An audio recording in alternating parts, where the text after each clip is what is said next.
وال street general کا بڑا دعویٰ، امریکہ اور اسرائیل کی ایران کے خلاف جنگ کے دوران متحدہ عرب امارات نے خفیہ حملے کیے، لوان آئل ریفائنری کو نشانہ بنایا گیا، ایران نے جوابی میزائل اور ڈرون حملے کیے، خطے میں کشیدگی خطرناک حد تک بڑھ گئی۔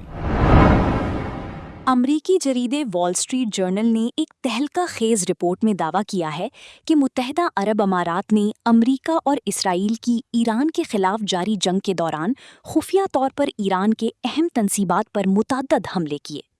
رپورٹ کے مطابق ان حملوں میں ایران کے لاوان جزیرے پر واقع ایک اہم آئل ریفائنری کو نشانہ بنایا گیا، جس کے نتیجے میں شدید آگ بھڑک اٹھی اور تنصیب کو عارضی طور پر بند کرنا پڑا۔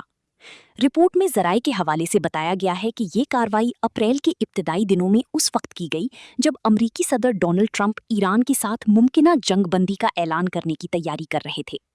ذرائع کے مطابق امریکہ نے خاموشی سے اس کارروائی کا خیر مقدم کیا اور اسے خطے میں ایران پر دباؤ بڑھانے کی حکمت عملی کا حصہ قرار دیا۔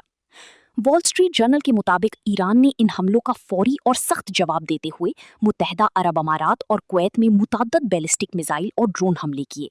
رپورٹ میں دعویٰ کیا گیا ہے کہ ایران نے سب سے زیادہ تقریباً 2800 حملے متحدہ عرب امارات پر کیے، جو اسرائیل پر کیے گئے حملوں کی تعداد سے بھی زیادہ ہیں۔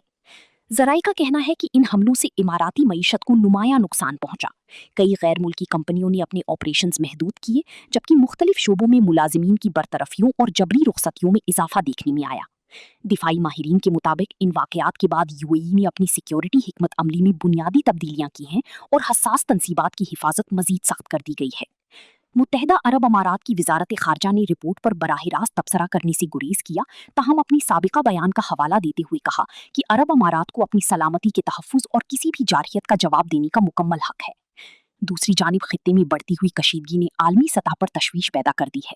تجزیہ کاروں کے مطابق اگر ان خفیہ کارروائیوں اور جوابی حملوں کا سلسلہ جاری رہا تو مشرق وسطیٰ ایک وسیع تر جنگ کی لپیٹ میں آ سکتا ہے، جس کی اثرات نہ صرف توانائی کی عالمی منڈی بلکہ عالمی معیشت پر بھی گہرے ہوں گے۔